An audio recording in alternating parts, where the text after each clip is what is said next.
Alassane Ouattara et Laurent Gbagbo se détestent cordialement. Cela n'est un secret pour personne. Alassane Ouattara est d'une méchanceté indicible. Cela aussi est su de tout le monde. Alassane Ouattara et Laurent Gbagbo se détestent cordialement. Cela n'est un secret pour personne. Alassane Ouattara est d'une méchanceté indicible. Cela aussi est su de tout le monde. En 2010, après l'arrestation de Laurent Gbagbo, il était convaincu que cet homme, qu'il ne considérait pas comme un adversaire mais bien comme un ennemi irréductible, disparaîtrait définitivement.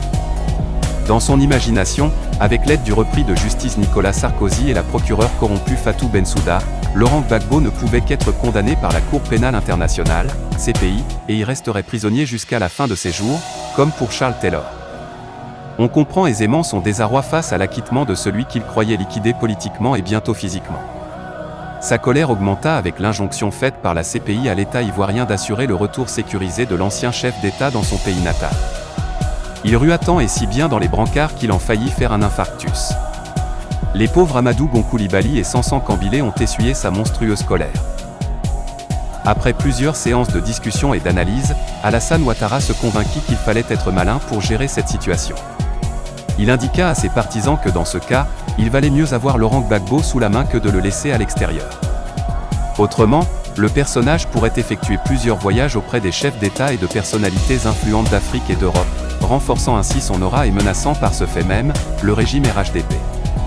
Alors, Laurent Gbagbo en Côte d'Ivoire, Alassane Ouattara reprend la main, car il peut exercer un contrôle sur ses activités, ses rencontres, son agenda. En tout cas, c'est ce qu'il espère. Il pourra le mettre sur écoute, voire le mettre aux arrêts si ça lui chante, chose qu'il lui est impossible de faire si ce dernier reste en Europe. Après tout, ne l'a-t-il pas fait arrêter le 18 février 1992 et le 11 avril 2011 ? Il a compris qu'il ne lui fallait pas commettre la même erreur que celle qu'il a commise en forçant Guillaume Soro à l'exil, lui offrant ainsi une liberté d'expression et d'action inespérée. A contrario, Henri Konan Bédié, Afi N'Guessan, Mabry Touakeus et autres, présents en Côte d'Ivoire, sont sous surveillance constante des services de renseignement et leur marge de manœuvre reste très limitée. Souvenons-nous qu'Alassane Ouattara voulait même se payer le luxe de mettre aux arrêts Henri Konan Bédié, un ancien chef d'État de 86 ans, le 3 février 2021. Un escadron d'encagoulés avait fait irruption jusque dans la chambre de ce dernier pour se saisir de lui et le conduire dans un lieu inconnu.